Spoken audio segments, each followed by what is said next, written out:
서양미술사전 제38강입니다. 오늘 주제는 기베르티하고 그 다음에 기본 구조라는 내용을 가지고 오늘 수업을 진행을 하겠습니다. 바로 보시죠.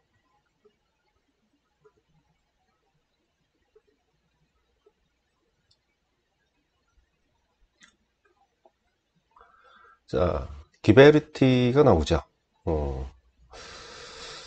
우선은 자, 이 사람은 15세기 초반 피렌체 활동한 초기 르네상스를 대표하는 조각가다 이렇게 나오죠. 근데 이 사람이 사실은 그 후기 고딕부터 활동을 했던 사람이고요. 어, 이 자료를 잠깐 보시면은 니콜라 피사노가 있고 조반니 피사노가 있는데 이 조반니 피사노의 영향이 굉장히 크게 작용을 합니다. 우선 여기 나와 있는 이제 교재 일부인데 요걸 좀 알고 가셔야 될 것 같아요. 니콜로 피사노는 아버지예요. 조반니 피사노는 아들이고, 근데 이제는 대부분 과거에는 이런 식으로 뭐랄까요, 그 입체감 위주의 고부조로 이제 표현을 하는데 양감 위주로 표현을 했다고 볼 수가 있어요. 그래서 공간보다는 입체감 위주로 표현하는데 조반니는 입체감도 있어요. 입체감, 근데 입체감보다는 공간 여백의 중요성을 강조해가지고 공간성을 강조를 했다 이렇게 보고 있거든요. 이게 조각에서도 단축법이 쓰인 거라고 볼 수가 있어요. 그래서 뒤에 있는 공간감을 주기 시작을 한 겁니다. 한마디로 얘기하면 그 회화적인 요소가 들어갔다라고 볼 수가 있겠죠. 그래서 그 조반니 피선의 그 조반니 피선의 영향을 받아가지고 이런 이제 회화적인 요소에 크게 작용을 받은 것이 이제는 기베르티였다. 근데 또 기베르티하고 조반니 피사노하고 또 어떤 업적이 있냐면은 그 초기 그러니까 고딕에서 다시 고딕으로 가야 되는데 이제 고딕의 이제 지오토라든가 이런 작가들이 그 회화적인 어떤 독립성을 나타내는, 그러니까 종교화에서 감정을 나타내고 그 다음에 입체감을 나타내고 그리고 공간감을 나타내는 이런 특성들이 아무래도 그런 금속공예의 영향을 받은 거라고 볼 수가 있어요. 그래서 기베르트가 이제 조각가이긴 하지만 우리가 이제 기본적으로는 금속공예에서 시작을 했기 때문에 그런 부분에 영향을 회화한테 영향을 줬기 때문에 굉장히 큰 우리가 영향력으로 봤을 때는 우리가 이제 조각의 어떤 특성보다는 회화에 영향을 준 어떤 특성으로 많이 보이고 있다. 그래서 1401년에 그 이삭의 희생이라는 주제를 이제 한 콩쿠르에서 우승을 했다라고 하는데, 이 콩쿠르에서 우승한 게 브루네스키랑 이제 한 건데, 그 이제 요 작품인데,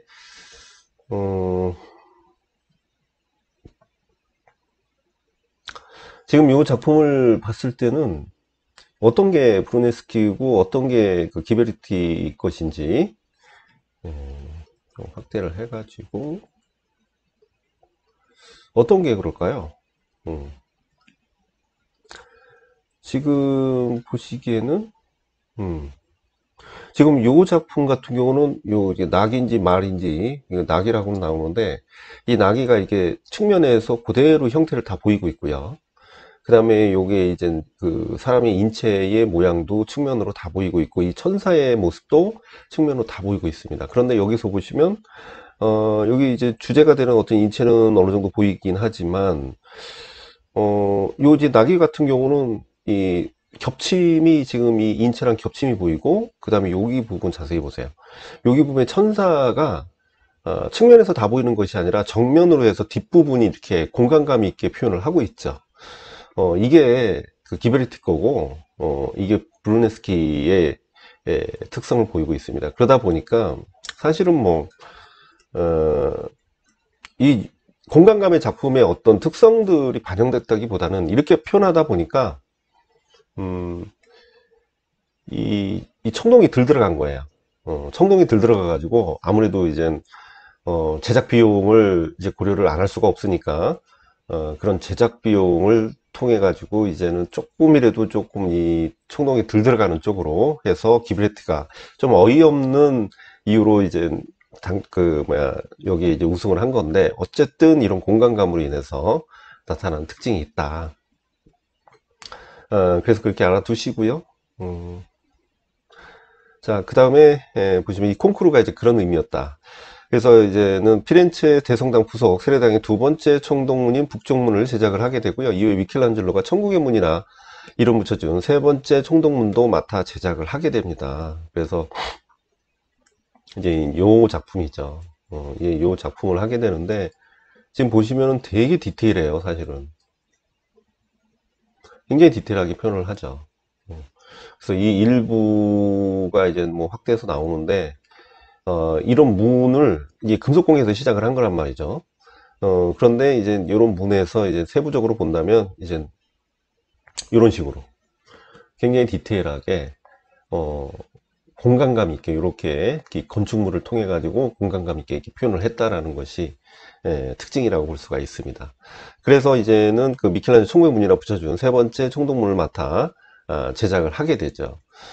그래서 피렌체 대성대 세례당인 성세례자 요한 세례당의 그 두 총동문을 완성하게 됩니다. 그래서 기베르티는 피렌체에 처음으로 총동주조 공방을 열어가지고 도나텔로를 비롯한 다수의 르네상스 그 조각가를 배출을 하게 되고요. 피렌체 총동조각의 기틀을 또 마련을 하게 됩니다. 일생은 뭐 보실 거 없고, 그래서 여기 작품 나와 있죠. 그래서 요 로렌체 기베르티의 이삭의 희생, 아까 본 거. 그래서 주요 작품 보시면 기베르티는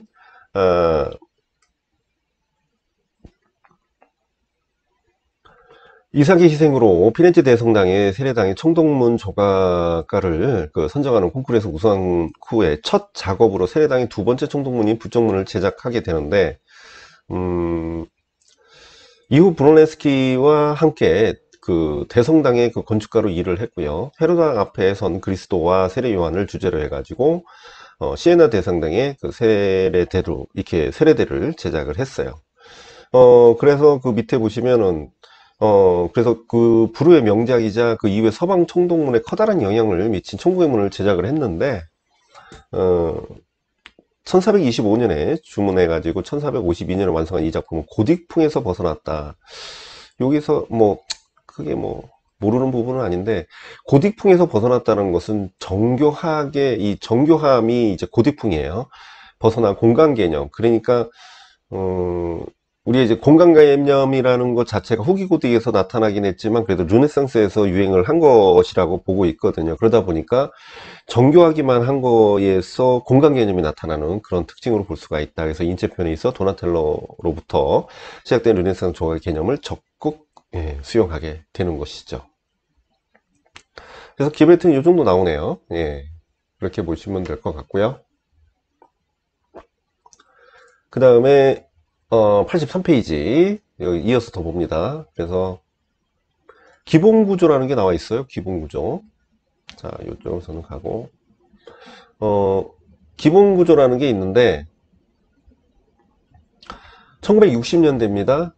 1960년대에는 우리가 보통 이때 같이 이제 등장을 했던 것들이 이제 뭐가 있냐면 이제 팝도 있고요. 팝도 있고 그 다음에 그 뭡니까 미니멀, 그 다음에 개념미술. 말에는 이제 개념미술이 등장하죠. 이런 식으로 60년대를 이제 크게 굵직굵직하게 본다면 이렇게 볼 수가 있고요. 60년대 중반에 번성한 미니멀 아트의 경향, 그 한 경향에 의해서 환원적인 형식의 기하적 조각을 묘사한 용어다. 여기서 중요한 거는 환원적인 형식의 기하적 조각이다. 우리가 미니멀도 이제 환원주의 조각이라고는 하지만 좀 그런 게 있습니다. 그 뭐랄까요? 이제 기하학적 입방체를 사용을 했기 때문에 우리가 이제 환원주의라는 것은 그 환원주의 대상이 이제 대상에서 시작을 해서 그게 단순한 과정을 보여줘야 되는 것을 이제 이야기하는데 그 과정을 보여주지는 않지만 아무래도 우리가 형식주의적인 우리가 그 어떤 그 회화에서의 평면화 그러다 보니까 이제 그게 단순화돼서 결국은 입방체로 남는 그런 결과물을 제시했기 때문에 형식주의 입장에서는 환원주의적인 요소다 이렇게 봅니다. 그리고 기하학적 구조의 조각이 맞죠.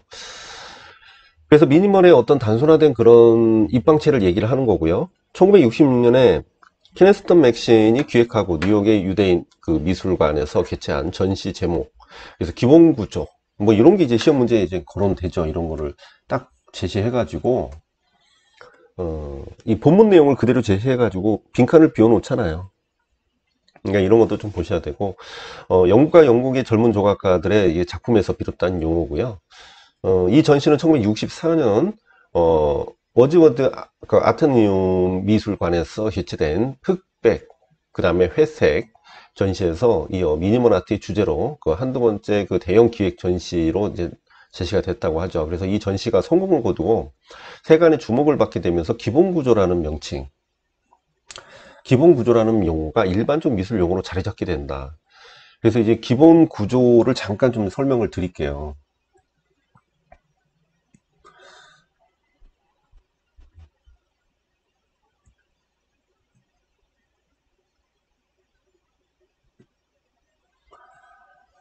자, 기본 구조는, 이거 너무 작다.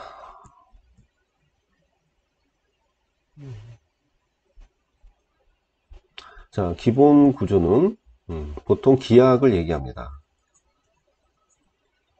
자, 기하학을 얘기하죠. 기하학 구조. 그리고 환원. 아까 얘기했더니, 환원주의. 이 환원주의의 결과물이 입방체다. 이렇게 나오죠. 근데 이게 대표적인 예시로 볼 수 있는 것이 몬드리안을 얘기합니다. 물론 이제 그 입체파를 얘기해도 돼요. 근데 이제 몬드리안이 대표적인 이유가 뭐냐면 대상에서 시작을 해가지고 결론만 얘기하면 수직 수평이 남죠. 그리고 우리가 삼원색, 그 다음에 무채색이 남는다. 무채색이 남죠. 자, 그러면은 이 몬드리안 자체가 대상을 기준으로 해서 수직 수평이 남았다는데 이 중간에는 뭐가 있어요? 단순화가 있다라는 거죠. 자, 그러면은 대상에서 수직 수평까지 남기 위해서 이 단순화 과정이 있는데 이게 뭐예요? 환원주의예요. 환원주의. 이 환원주의라고 볼 수가 있는 거예요. 그래서 이 단순화 과정에 의해서 나타난 것이 언제부터 시작을 했을까요?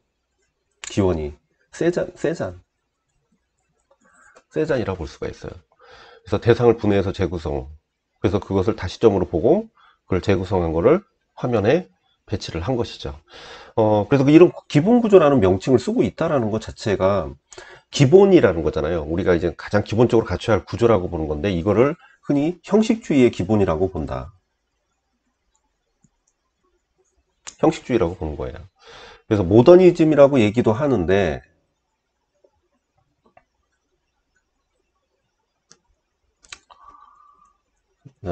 모더니즘이라고 얘기하는데 이 모더니즘 시기를 얘기하는 거고 이건 구체적인 어떤 그 조형 요소와 원리를 기준으로 한다라는 그런 형식적 측면을 더 강조하는 거기 때문에 모더니즘에 포함되지만 이 형식주의는 그 안에서도 형식주의가 있고 아닌 게 있다라는 거야. 예를 들면 모더니즘에 들어가는 것이 표현주의도 들어가지만 그는 형식주의는 아니죠. 그죠? 자, 그래서 이렇게 요 정도 하면 이해하실 것 같아요. 그래서 그렇게 보시고 특징과 의의 보시면은 앞서 언급한 1966년의 기본 구조는 이제 미국과 영국의 젊은 조각가들의 작품 전시는 본래 뉴욕의 그 현대미술관, 그래서 이제 모마에서 그 함께 일하던 키네스텐 그 맥신과 미술평가 루시 리파드가 함께 구상한 것이었는데 이때 도출된 기본 구조라는 용어는 리파드와 그 다음에 절친이었던 그 미술가 솔릿의 그 미술의 이론에 영향을 받아서 제안된 것이다. 그래서 실제 전시에 본래 전시 개념이 희석되어 환원적이지 않은 작품이 또 많이 나왔다고 하죠. 근데 역시 비평가의 주목을 받은 것은 환원적인 경향의 기하학 조각 작품들이 주로 관심을 가졌다는 거죠. 그래서 키네스텐 맥시는 이러한 다양한 경향의 작품 속에 하나의 이론적 맥락을 제공하기 위해 안소니 카로, 그 다음에 토니 스미스 같은 작업을 기본 구조의 비평 기준으로는 원류로 제시했다. 그래서 안소니 카로하고 토니 스미스 잠깐 볼게요. 뭐 주요 작가는 뭐 볼 거 없고, 자, 뭐 미니멀 작가겠지 뭐.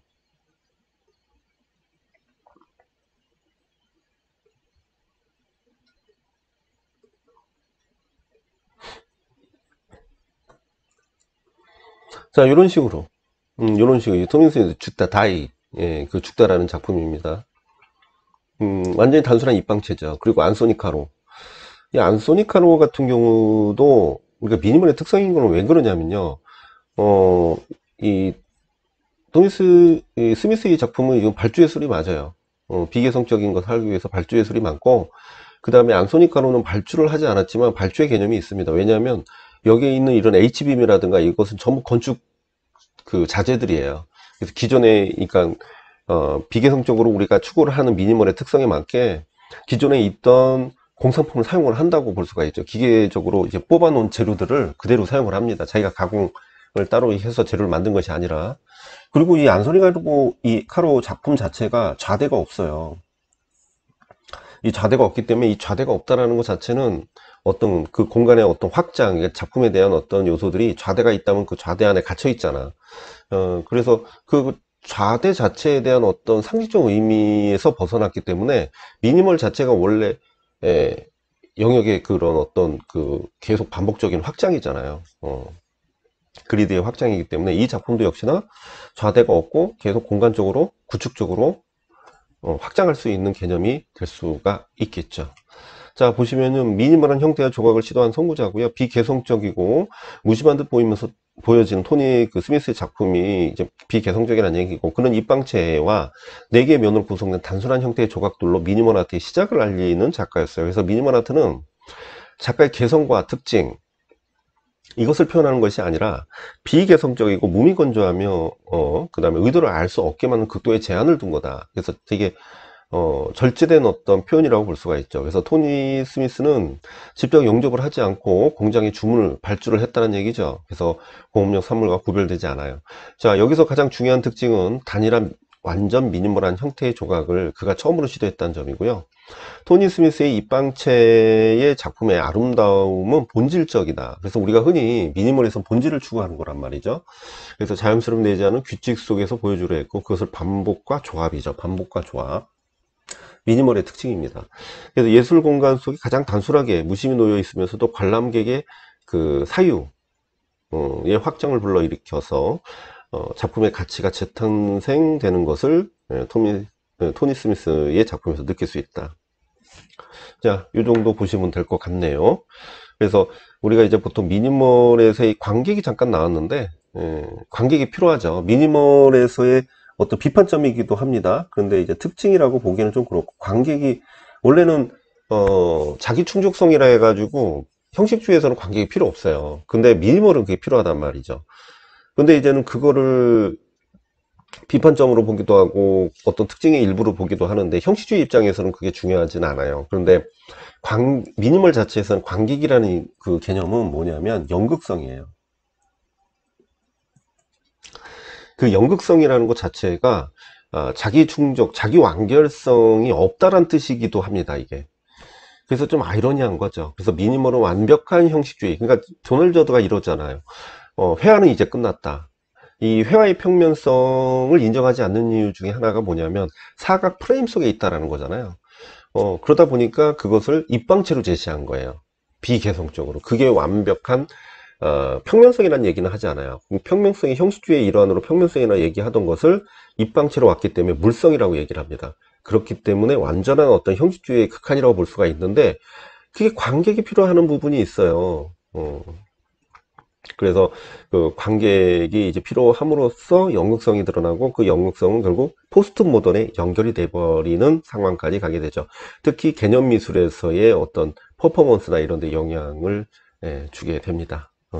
자, 여기까지 보시고 예, 지금 여기까지죠.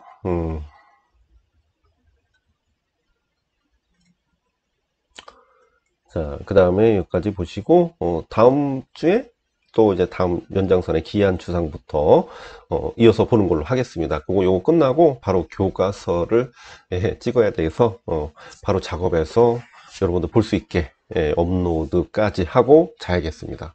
자, 오늘은 여기까지 하겠습니다. 감사합니다.